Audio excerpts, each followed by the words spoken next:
Velavan stores, Usman road, T Nagar, Chennai மற்றும் தூத்துக்குடி. விழா காலங்கள் எல்லாம் வேலவன் ஸ்டோர்ஸோடு.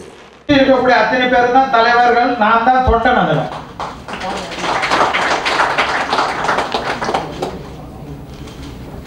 அண்ணாமலை எங்க கட்சிக்கு வந்திருக்காரு. இந்த அண்ணாமலை நான் சொல்றது எங்களுடைய வைஸ் பிரசிடண்டா இருக்கக்கூடிய அண்ணாமலை.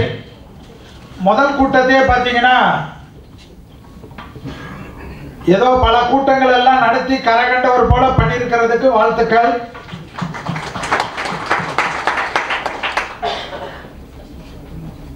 திங்கர் செல் என்று ஏதாவது ஒரு கூட்டம் நாங்க நடத்தணும்னா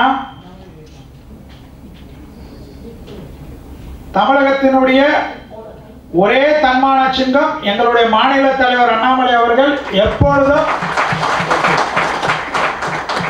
எங்களுக்கு பச்சை கொடி தான் காட்டுவார். அதே போல எங்களுடைய அமைப்பு பொதுச் செயலாளர் திரு கேசவன் விநாயகன்ஜி அவர்கள் எஸ் ப்ரொசீட் என்பார். அந்த அளவுக்கு எங்க மீது மதிப்பும் மரியாதையும் வைத்திருக்கக்கூடிய கும்பகோணத்தில் நடைபயணம் போனாவே சென்னையில் எதிரொலிக்கக்கூடிய அளவுக்கு இருக்கக்கூடிய ஒரே தலைவர் இன்னைக்கு சவுத் இந்தியாவில் தலைவர் அண்ணாமலை அவர்கள் தான்.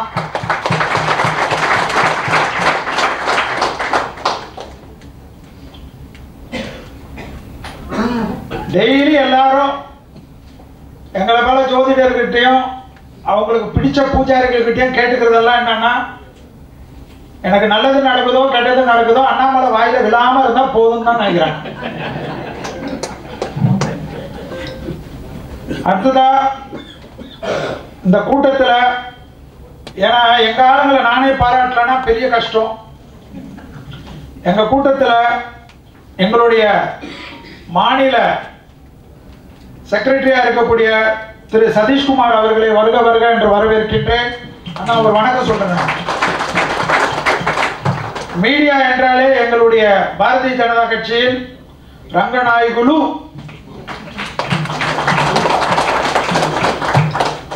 எப்பொழுதும் சிரித்துக்கொண்டே காவி வேஷ்டி காவி சட்டை விடாத இருக்கக்கூடிய ரங்கநாயகுலு அண்ணனுக்கு ஒரு வணக்கம். அடுத்ததாக இந்த சென்னை டிஸ்ட்ரிக்ட் சென்ட்ரல் டிஸ்ட்ரிக்ட்ல இருக்கக்கூடிய லக்ஷ்மி மேடத்தினுடைய ஆக்டிவேஷன் தான் இவ்வளவு அளவுக்கு இந்த ஏற்பாடுகள். அவருக்கும் அவருடைய டீமுக்கும் என்னுடைய மனமார்ந்த நன்றி. Doctor S Mahalakshmi, doctor S Preethi Sai, Guna என்ற குலசேகரன், எங்களுடைய திங்கர் செல்லுடைய பேக் போனாக இருக்கக்கூடிய குணா என்பவருக்கும், அடுத்ததாக விஜயலட்சுமி அம்மா அவர்களுக்கும், அடுத்ததாக ஆர்ட் அண்ட் கல்ச்சரில் இருக்கக்கூடிய கண்மணி அம்மா வைஸ் பிரசிடென்ட் அவர்களுக்கும், சுரேஷ்ஜி அவர்களுக்கும், ரவிக்குமார்ஜி அவர்களுக்கும், யாராவது பேரை விட்டுருந்தா மனசுக்குள்ள திட்டிக்குங்க. ஸோ எல்லோருக்கும் வணக்கம். தமிழ்நாடு மீடியாவுக்கு என்னன்னா மீராமா மன்னிச்சுக்கங்க, ஏன்னா உங்க சாபம் எங்களுக்கு கஷ்டம். தமிழ்நாடை பொறுத்த வரைக்கும் தமிழ்நாட்டில் இருக்கக்கூடிய திராவிட கட்சிகளுக்கு பாரதிய ஜனதா கட்சி இந்திய அளவில் ஒரு கண்ணில் வெண்ணெய் ஒரு கண்ணில் சுண்ணாம்புன்ற கதை தான். தமிழ்நாட்டுக்கு என்னென்ன செய்திருக்காங்கன்னு ஒரு லிஸ்டோட தான் வந்திருக்காரு எங்க தலைவர். தமிழ்நாட்டில் கேட்டதும் சரி கேட்காததும் சரி, தமிழ்நாட்டு மீது எங்களுடைய மோடிஜி வச்சிருக்கிற அக்கறை ஒரே ஒரு செங்கோல் விஷயத்துல உலகத்துக்கு தெரிஞ்சிருக்கும்.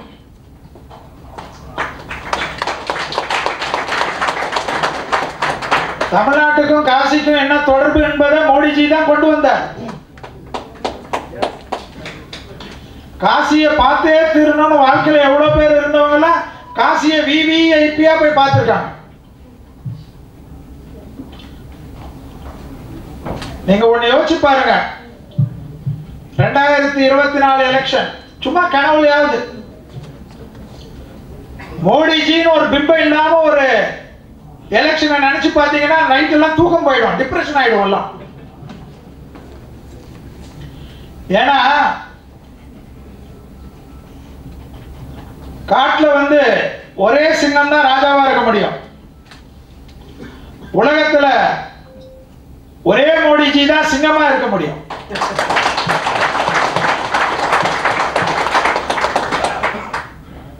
யார் எதை பேசினாலும் கர்மமே கண்ணாயிரம் போல் இருக்கக்கூடிய ஒரே தலைவர் எங்களுடைய மோடிஜி தான்.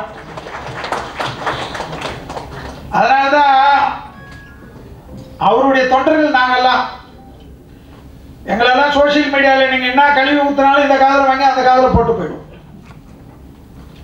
ஏன்னா நல்ல தாய் தந்தையர், நல்ல குரு ஆசான் இவர்களெல்லாம் கிடைக்கப்பட்டவர்கள் வந்து சோசியல் மீடியாவில் வந்து தரம் தாழ்ந்து எழுத மாட்டார்கள். தரம் தாழ்ந்து எழுதுறவங்களை பத்தி நம்மளால வருத்தமே படக்கூடாது. ஏன்னா வீட்டில் போய் கேட்டாதான் அவங்கள பத்தி தெரியும். வீட்டில் போய் கேட்டீங்கன்னா சொல்லுவாங்க, அதுவா அது எங்கேயாவது இருக்கும் பாரு, அங்க பார்த்துட்டு செல்ல நோண்டிக்கினே இருக்கும் பாருங்க. இது போல ஒரு கூட்டம் தமிழ்நாட்டில் நிறைய இருக்கு. தலைவர் அண்ணாமலைஜி வந்த பிறகு இவங்களுக்கெல்லாம் எல்லா லெவல்லையும் அவர் நின்று எதிர்கொண்டு எல்லாத்தையும் ஒரு ஸ்டெப்பா இவங்க பாணியிலே பேசுறதுனால என்ன செய்யறதுனே தெரியாம இருக்கிறாங்க. பாரதிய ஜனதா கட்சியில ஒரு காலத்துல எல்லாம் நாங்க கூட பாரதிய ஜனதா கட்சியில இருக்கிறோம் அப்படின்னு சைலண்டா சொல்லுவாங்க. இப்பெல்லாம் தலைவர் அண்ணாமலைஜி வந்த பிறகு, சார் நான் பாரதிய ஜனதா சார்,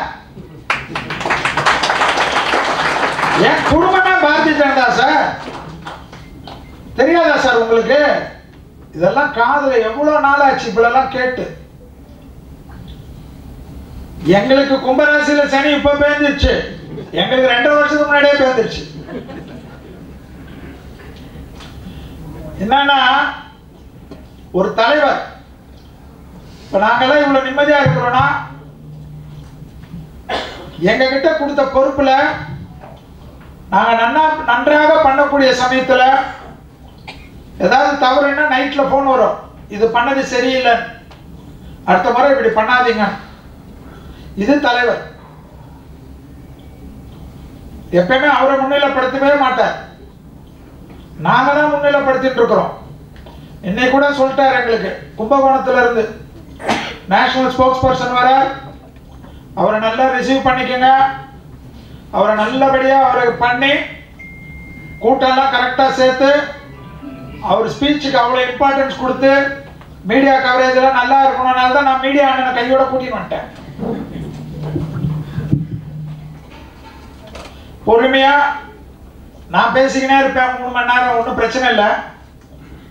ஆனா நீங்க கேட்க வந்திருக்கிறதெல்லாம் கோபாலகிருஷ்ணன் ஜி அகர்வால் ஜியுடைய பேச்ச பொறுமையா நின்று கேட்டுக்குங்க.